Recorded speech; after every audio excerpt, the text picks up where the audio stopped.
Jangan pernah berjalan sendirian di hutan Slavia, sebab di antara kabut dan pohon-pohon tua, tersembunyi rumah berkaki ayam, berputar tanpa suara. Di dalamnya, Baba Yaga menunggu, bukan untuk memberi pertolongan, tapi untuk memanggang tulangmu dan menelan rohmu hidup-hidup.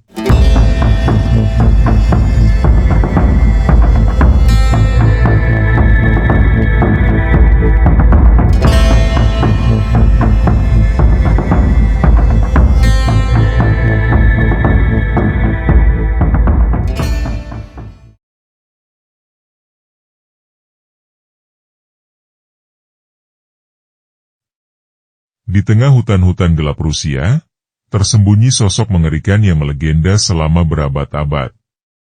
Namanya Baba Yaga, seorang wanita tua berwajah buruk rupa dengan kekuatan magis yang menakutkan.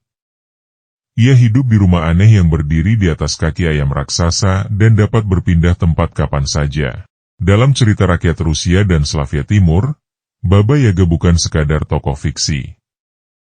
Ia adalah sosok yang hidup dalam ketakutan kolektif masyarakat, menjadi simbol antara batas dunia nyata dan dunia gaib. Baba Yaga pertama kali dikenal dalam kisah-kisah rakyat Rusia pada abad ke-18, meskipun asal-usulnya dipercaya lebih tua dari itu. Namanya berasal dari dua kata, Baba, yang berarti nenek atau wanita tua, dan Yaga, yang dalam bahasa Slavia bisa berarti ngeri, mengerikan, atau rasa sakit. Gabungan keduanya menciptakan figur mengerikan, nenek tua yang menyeramkan dan dipenuhi kekuatan mistis. Baba Yaga digambarkan sebagai wanita tua bertubuh tinggi, kurus, hidungnya panjang dan bengkok hingga bisa menyentuh dagunya. Giginya tajam dan matanya memancarkan cahaya yang menusuk. Ia tidak berjalan biasa, melainkan mengendarai lesung kayu, alat tradisional untuk menumbuk gandum dan mengarahkan arah terbangnya dengan alu besar. Dengan sapu terbangnya, ia menyapu jejaknya di udara agar tidak bisa diikuti.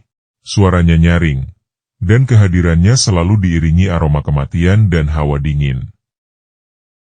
Yang paling ikonik adalah rumah Baba Yaga. Rumah kayu kecil itu tidak memiliki pintu atau jendela seperti biasa. Ia berdiri di atas dua kaki ayam raksasa yang bisa bergerak, memutar, bahkan berjalan. Konon, rumah itu bisa berputar sendiri hingga menghadap ke siapapun yang datang. Jika ingin masuk, pengunjung harus mengucapkan mantra khusus, rumah kecil, berdirilah membelakangi hutan dan menghadap padaku. Cerita-cerita rakyat menggambarkan Baba Yaga sebagai sosok ambigu. Dalam beberapa kisah, ia kejam dan memakan anak-anak atau pelancong yang tersesat di hutan. Ia menyimpan tulang belulang manusia di pagar rumahnya. Tengkorak manusia dengan mata menyala dijadikan lentera untuk menerangi malam. Namun dalam kisah lain, Baba Yaga justru membantu pahlawan yang tulus dan berani. Ia menguji mereka, memberi teka-teki, dan jika berhasil, ia akan memberikan bantuan berupa nasihat atau benda sihir yang penting. Salah satu cerita paling terkenal adalah tentang Vasilisa si cantik. Vasilisa adalah seorang gadis yatim piatu yang dikirim ibu tirinya ke hutan untuk meminta api dari Baba Yaga. Dengan berbekal boneka pemberian ibunya yang sudah wafat, Vasilisa menjalani ujian-ujian sulit yang diberikan Baba Yaga. Namun berkat kebaikan hatinya dan bantuan sang boneka, Vasilisa berhasil menyelesaikan semua tugas dan mendapat api dari tengkorak bersinar. Api itu justru membakar ibu tiri dan saudari tirinya yang jahat. Dari cerita ini, Baba Yaga tidak semata-mata jahat, melainkan penguji moral manusia. Dalam kepercayaan kuno Slavia, Baba Yaga dipercaya sebagai perwujudan dari Dewi Kematian, pelindung hutan, dan penjaga gerbang antara kehidupan dan alam arwah. Rumahnya yang berada di batas hutan menggambarkan posisi antara dua dunia. Ia bukan sekadar tokoh menyeramkan, melainkan simbol transformasi, dari ketakutan menjadi pemahaman, dari kegelapan menjadi pencerahan. Mereka yang berhasil melampaui ujiannya akan keluar sebagai pribadi baru. Namun tidak sedikit kisah yang menggambarkan sisi sadis Baba Yaga. Ia disebut suka menculik anak-anak kecil, merebus mereka hidup-hidup, dan memakan daging mereka. Dalam beberapa cerita, ia menyanyikan lagu gaib untuk membuat anak-anak tertidur sebelum menyantap mereka. Anak-anak di Rusia sejak dulu ditakut-takuti oleh orang tua mereka agar tidak bermain terlalu jauh ke hutan, karena Baba Yaga mengintai dari balik pepohonan. Dari sisi budaya, Baba Yaga hadir dalam ratusan versi cerita rakyat Rusia dan negara-negara Slavia seperti Ukraina, Polandia, dan Belarus. Ia menjadi karakter dalam banyak buku cerita anak, puisi rakyat, bahkan masuk ke dalam literatur modern dan film-film fantasi. Namun penggambaran modern cenderung lebih netral atau bahkan simpatik, seiring pergeseran persepsi publik. Di masa kini, Baba Yaga tidak hanya menjadi bagian dari kisah pengantar tidur, tapi juga menjadi simbol perempuan tua yang kuat, mandiri, dan menguasai pengetahuan spiritual.